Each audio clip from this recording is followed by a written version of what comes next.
இந்தியாவினுடைய டாப் நடிகர், ஆசியாவிலேயே அதிக சம்பளம் பெறுகிற நடிகர் சூப்பர் ஸ்டார் ரஜினிகாந்த். ஒரு உடனே ரஜினிக்கு போயிட்டியா அப்படின்னு கேட்காதீங்க. நம்ம இருக்கிறத சொல்ல முடியும், நம்ம இல்லாத கற்பனை பண்ணி சொல்ல முடியும்.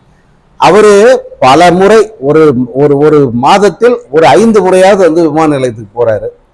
அப்படி போகும்போது சாதாரண பொதுவான பயணிகள் எந்த வழியில போறாங்களோ அந்த வழியில தான் அவர் போறார். தனி விமானம் எல்லாம் கிடையாது. அவர் நினைச்சா பிரைவேட் ஜெட்டே வச்சுக்க முடியும் அவரால்.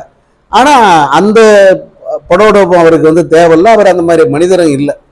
பொதுமக்கள் என்ன வழியில போறாங்களோ அதே வழியில தான் போறார். பொதுமக்களோடய தான் போறார். தன்னை பார்க்க வருகிற அத்தனை பேருக்கும் கை கொடுக்குறாரு, கூட போட்டோ எடுத்துக்கிறாரு, செல்ஃபி எடுத்துக்கிறாரு. மீடியா கார்ல ஏறி உட்கார்ந்தவரை கூப்பிட்டு, தலைவரை ஒரு நிமிஷம் கொஞ்சம் கீழே வாங்க அப்படின்னு மீடியாக்காரங்களும் யாரோ கூப்பிட்டா, ஏதோ சின்ன பையன் மாதிரி கார் டோரை திறந்துட்டு கீழே நின்று அவங்களுக்கு ரெஸ்பாண்ட் பண்ணிட்டு தான் திரும்ப கார்ல ஏறுறாரு. எந்த பாதுகாப்பு கெடுபிடியும் கிடையாது. அவர் கூட பவுன்சர்ஸ் கிடையாது. அவர் கூட போலீஸ் கூட கிடையாது. அவருடைய ரசிகர் மன்றத்தை சேர்ந்தவங்க அல்லது யாராவது நெருக்கமான ஒருவரோ 20 தான் அவருக்கு பாதுகாப்பா வருவாங்க. அவங்களும் யாரையும் எந்த தொந்தரவும் பண்றதில்ல.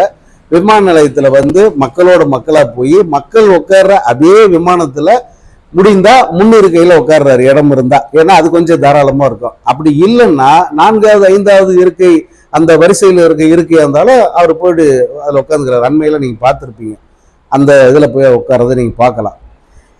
அப்படி மக்கள் அபிமானம் பெற்றவர், கோடிக்கணக்கான ரசிகர்களால் நேசிக்கப்படுகிற ஒரு மனிதர் அந்த மக்கள் மீது நம்பிக்கை வச்சு தன்னையே ஒப்படைக்கிறார். இதான் ரஜினிகாந்த். இது கம்பேரிசனே கிடையாது. அவரையெல்லாம் யாரு கூட கம்பேர் பண்ணக்கூடாது, அல்லது எவனையுமே அவர் கூட கம்பேர் பண்ணக்கூடாது. அவர் அந்த மாதிரி ஒருத்தர். நான் எதுக்கு சொல்றேன்னா, இவரோட ரேஞ்ச் என்ன, மக்கள் இவர் மேல வச்சிருக்கிற அன்பு என்ன, மக்களை அவர் எப்படி நேசிக்கிறார், இது எல்லாமே நம்ம திறந்து வெட்ட வெளியில பாக்குறோம், ஓப்பனா பாக்குறோம். எதுவும் சீக்கிரம் கிடையாது. அவர் மக்களிடமிருந்து தன்னை அந்நியப்படுத்திக்கிட்டதே கிடையாது. அது இங்கேயாவது இங்க இருக்கட்டும், அல்லது ஏர்போர்ட்ல இறங்கி வெளியே போகும்போதா இருக்கட்டும், அல்லது படப்பிடிப்பு போகும்போது 4 பேர் நின்றுந்தா கூட நின்று அவர்களை பார்த்து வணக்கம் சொல்லிட்டு தான் அவர் போறாரு. அந்த அளவுக்கு அவர் மக்களோடு மக்களா இருக்கார். யாரையும் சந்தேகப்படுறது அல்லது அடிக்கிறது, துன்புறுத்துறது, துப்பாக்கி முனையில் நிப்பாட்டுறது அந்த பிசினஸே கிடையாது. அதுதான் உண்மையான தலைவருக்கும் இந்த போலியாக கட்டமைக்கப்பட்ட அல்லது உருவாக்கப்பட்ட ஒருத்தனுக்கும் உள்ள வித்தியாசங்கிறது அதுதான்.